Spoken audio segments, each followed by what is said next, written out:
Even though you're put in harm's way, what you see go on there really pulls you in the direction of wanting to continue to serve. About 25 years ago this year, I was completing residency at McCady Hospital and had just relocated with my wife and children up to Washington State, where I had joined a practice. A few months into my practice there, I received a phone call one morning when I was getting ready to go into work, and it was my father. He said, "Go turn on your television and look at the news."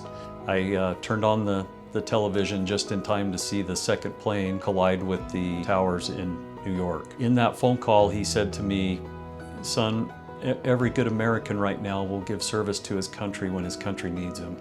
He was in the Navy, and I had a lot of respect for his service. Over the next couple of weeks after that phone call, I really felt a patriotic fire light up beneath me, and so I sought permission from my wife and children, and through prayerful consideration decided to leave a practice I had just joined to join the United States Air Force.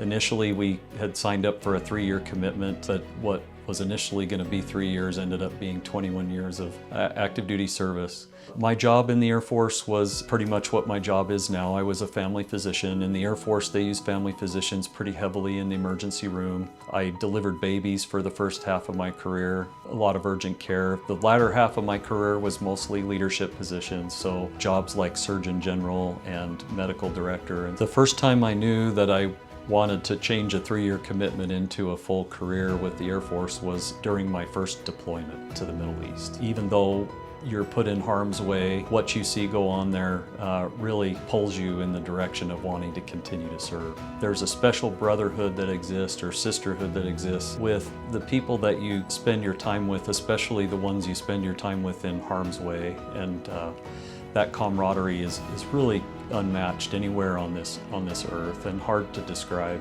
There isn't a person that I know that I served with that wouldn't be willing to put their life on the line for me at the time. We raised our children all over the world. My kids still like to call Alaska their home. They really enjoyed the 7 years that we spent there. England was a really great experience for us to live in Europe and travel and see some of those sites. My children went to history class, but they've also actually walked the D-Day beaches and seen a lot of that history that's over there, and I think it really helped inspire them. I was able to serve with my wife and children in most of those locations, and then I had deployments to Korea and the Middle East during that time period. My father told me, at least give 2 years for your country, and I turned that 2 into 21 and had a little quiet, personal and pretty sacred retirement ceremony just with my family. I lined up my children and my grandchildren, and I told them that I served those 2 years that my father asked me to serve, and I served their 2 years as well.